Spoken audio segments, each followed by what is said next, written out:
Talk about how the game went, how you felt your team played in the end, what led to the game result? That was a cumulative effort from about 5 minutes into the game when we started playing for real. We had a real bad first quarter and they overcame it. Everybody contributed, huge plays all over the place, so many that it's hard to single out one or two, but you know, Middleton's defense both nights here was just something to really write home about, and you know, Chris Joyce hitting shot after shot after shot, and Calixte hitting that three at the end. Just, you know, the kids kept their composure, and we're really happy with it. You've used it all season, but tonight specifically it stood out. Ball movement. What was different tonight for the ball movement? It's survival. You have to move it because these teams are you know, bigger than us, as always, and we're not going to get good shots by dribbling into a shot. So we move the ball, and you know, we put in a few wrinkles the last 6 or 7 days, and tonight we got a few baskets out of them. So it's nice to see the kids execute. So about Chris's game, he won the MVP at 26 points. That's ties his season high this year. That's 2 games in a row he's hit big numbers in scoring. What does that do going forward? Well, that's just, you know, that's what seniors do. That's what senior captains do. That's what 4-year starters do. And Chris is all of the above. And he's a man of few words, but he's a man out there. And he's tremendous. And, you know, nothing surprises us that Chris does. And still, sometimes you go, wow, did he just do that? You know, he's just that good.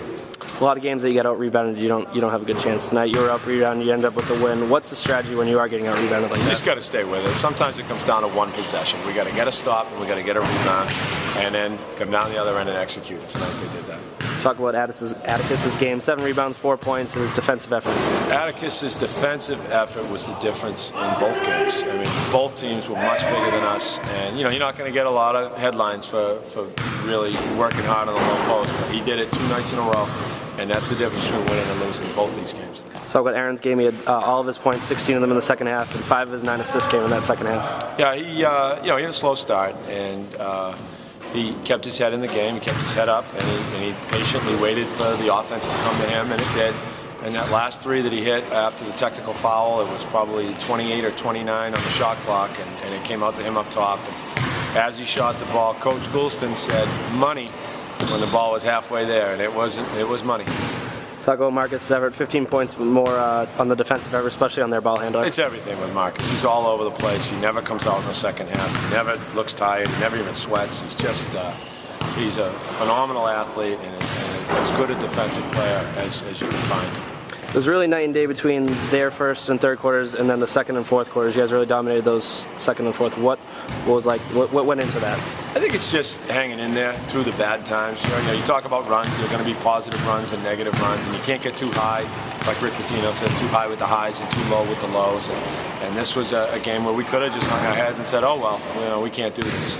But they hung in there and then, you know, made it a game at halftime and then got spanked to start the second half and hung in there and just did enough. Do enough to win. Now 4-0 against non-Hockomock teams. What's that like going into the playoffs when you get to see more of those teams? It's fun to get out of the Hawk. That's what the moral of the story is. They would like to stay out. You know, I talked to a lot of Hawk coaches today. None of us want to see each other. We like going out and playing other teams. It's different. It's what the tournament should be. But Friday morning we'll find out. Whoever it is, we'll get ready.